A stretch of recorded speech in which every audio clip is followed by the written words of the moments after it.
Ninjago is usually a really good show, but there have been times where it has led me to disappointment, and today we are going to be ranking the top 5 most disappointing Ninjago moments from least disappointing to the most disappointing. And to start this list off, we of course have something from Crystallized, and that was the episode Return of the Ice Emperor. And it might seem strange to say that this episode was disappointing, but as I said before, Ninjago usually doesn't disappoint, but this episode didn't really live up to its expectations.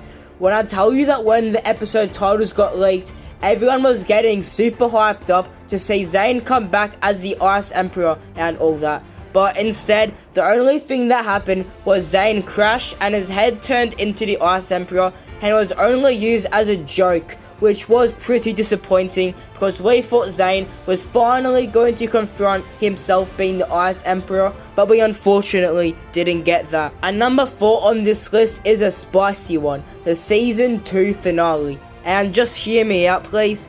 The entirety of the show up to that point was leading up to this finale, and it was basically telling us that it was going to be crazy. And to be honest, it was still a pretty good finale, but it certainly didn't live up to my expectations. I expected a huge fight between father and son, Lloyd and Garmadon, but instead, it was just a generic good versus evil fight between Lloyd and the Overlord. But all that wouldn't matter too much if the fight was epic though, right? Well, it just wasn't. The only cool thing really was when Lloyd turned gold, because that was very unexpected.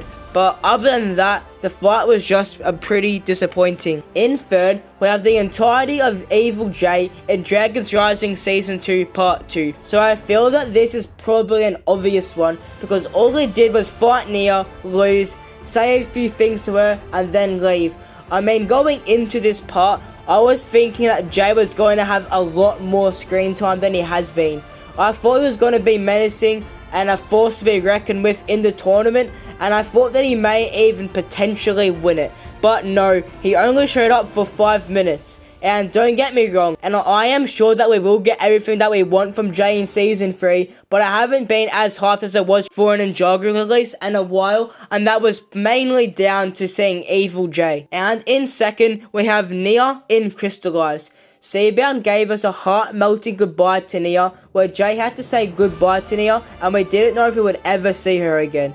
And at the start of Crystallized, we got to see all of the ninja deal with the grief of losing Nia, especially Kai and Jay, who were at the time in dire need of character development. But then around the 3rd episode, the ninja decided that they wanted to go and bring Nia back, which makes sense, but I was just hoping that they would end up failing and we would move into the actual plot of Crystallized. But instead, they succeeded. But I guess we knew that Nia was eventually going to be coming back anyway. So now let's just hope that they do something cool with her for the rest of the season. And it started off pretty well.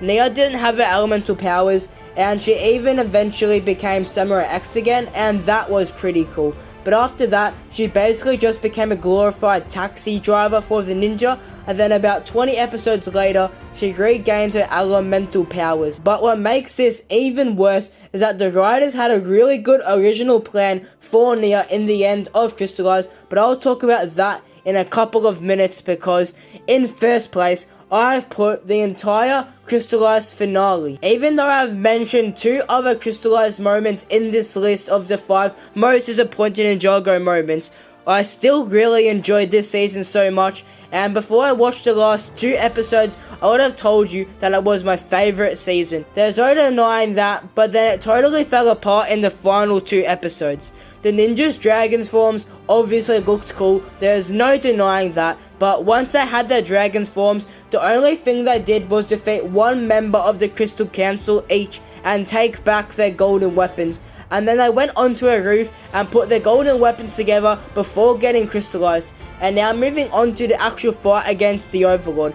It started off decently with Lloyd and Garmadon fighting him, and then the Overlord revealed that he made the Great Devourer bite Garmadon, and this just added to my overall hype. And then that continued when Garmadon supposedly died and Lloyd decided to turn into his Oni form, and I was like, okay, I'm ready and I am hyped for this. but less than 20 seconds later, Lloyd got scared and then he just defeated the Overlord in basically the same way that he did in Season 2, and I've already said how I feel about that. And to just make things even worse, they had to play Sally's stupid song at the very end. They had one job to play the overture and they blew it. But now I'll tell you a bit about the original plan for Nia in Crystallize. So originally, she was meant to come back still in a water form and take on Lloyd, who got corrupted by his Oni side. So if they just didn't bring Nia back, we could have had 2 problems from Crystallize just be fixed, and it would have been really crazy. So yeah, that is the most disappointing moments in Ninjago. And as I said before, Ninjago is usually a really good show, and I have a video where I rank the top 15 best moments of Ninjago. See you later, be Ninja.